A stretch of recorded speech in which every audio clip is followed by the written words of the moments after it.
Okay, yes, nice to have you here. So, Sasaki is the co-founder and the CEO of Geeky. Geeky is a company that was founded 10 years ago. It's its 10th anniversary this year, and it was the first platform of education that was based in data in Brazil. So, Claudio Sasaki has been helping to improve our Brazilian education, level of our Brazilian education. And Geeky was born out of this insight that if not two people are the same, how can we be teaching everyone the same way, right, Sasaki? So Yes. he's a master in education from Stanford, and he was with Howard in 2017 in Harvard in a course called the Project Zero Classroom. So Sasaki, thank you so much for being here with us. And I know you have a question for Mr. Gardner. Well, yeah, first of all, thank you, Carla. And I, I just wanted to thank Howard. I mean, he's very famous for his books, of course, as a lecturer, but what not everybody knows is the impact he has had in technology, actually in education throughout the globe. He has impacted millions of people. So Howard, thank you very much. And so as a parent as well, the question I have for you is, as a result of the global pandemic, nearly pretty much every school have had to adapt to either distance learning and or hybrid learning models, right?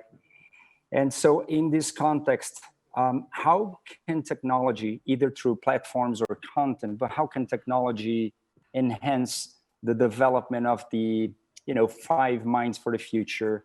And is there any best practice you have seen teachers use that you could share with us?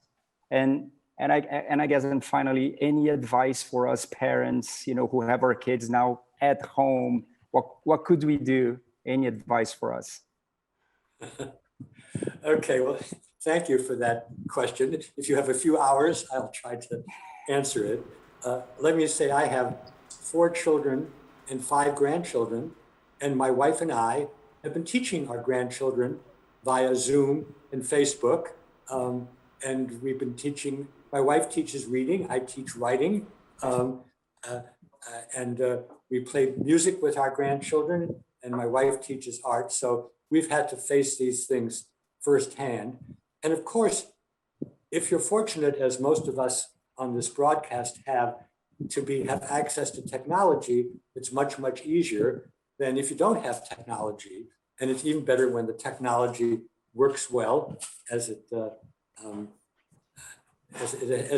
has for the most part. I think that you can do a great deal with technology in education if you have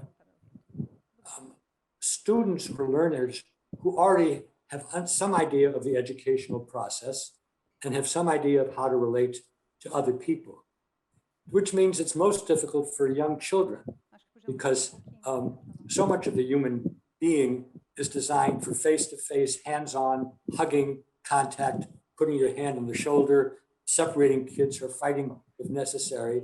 And it's been most painful for those children to be deprived of human intercourse, human relationships. On the other side of the coin, when it comes to college students and graduate students who already have done a lot of learning in person and by conventional ways, it's much easier now to use technology. And in fact, I don't recognize faces. So when I have students and their names are there, that's a big advantage for me. Of course, it's easier to deal in Zoom with 20 students than with 2,000 students. When you're dealing with 2,000 students, it almost has to be a lecture plus people who are hired to deal with smaller groups of people. But to get to the core of your question, and where your question intersects with my work on multiple intelligences has always promoted 2 things, individuation and pluralization. Individuation means know as much about every learner as possible and teach every learner in a way that he or she can learn the best.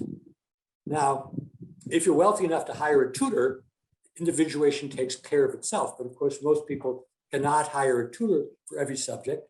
But technology, if properly constructed and used, can make it possible to teach geometry in 15 different ways, or playing a piano in 15 different ways, or understanding history in 15 different ways. And it can individualize, because some people learn better through spatial configuration, some people learn better through artistic configurations, some people learn better through reading text, some learn better through conversation, and so on.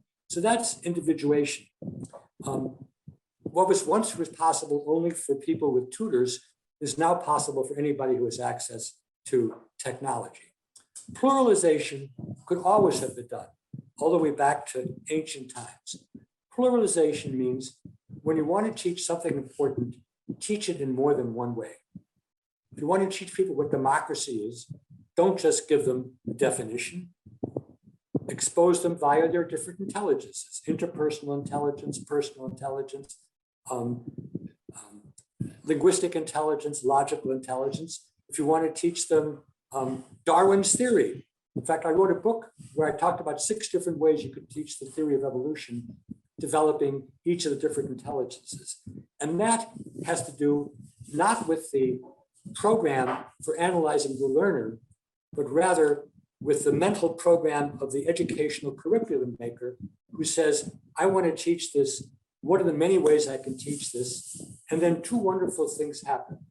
First of all, you reach more people, because some people learn better from language, some learn better from metaphors, some learn better from pictures, some learn better from movies.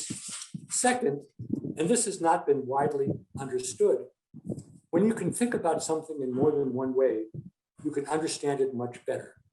And the worst thing is to have a teacher who thinks that he or she understands something, but can only teach it in one way. Because if a person can only teach it in one way, they don't really understand. And let me close the circle by coming back to synthesizing. When Howard Gardner studied his own synthesizing mind, he was amazed, because I discovered that a lot of my synthesizing occurs through music or through the naturalist entire intelligence. I would never have thought about this until I examined my own mind and brain.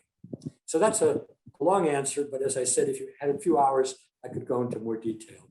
But it's very good to see you in long distance. Maybe once again, we can take a picture in person when we're in the same geography. It's not the same thing. Would love to. Do it long distance. Yeah, I would love to. Thank you very much, Howard. Thank you.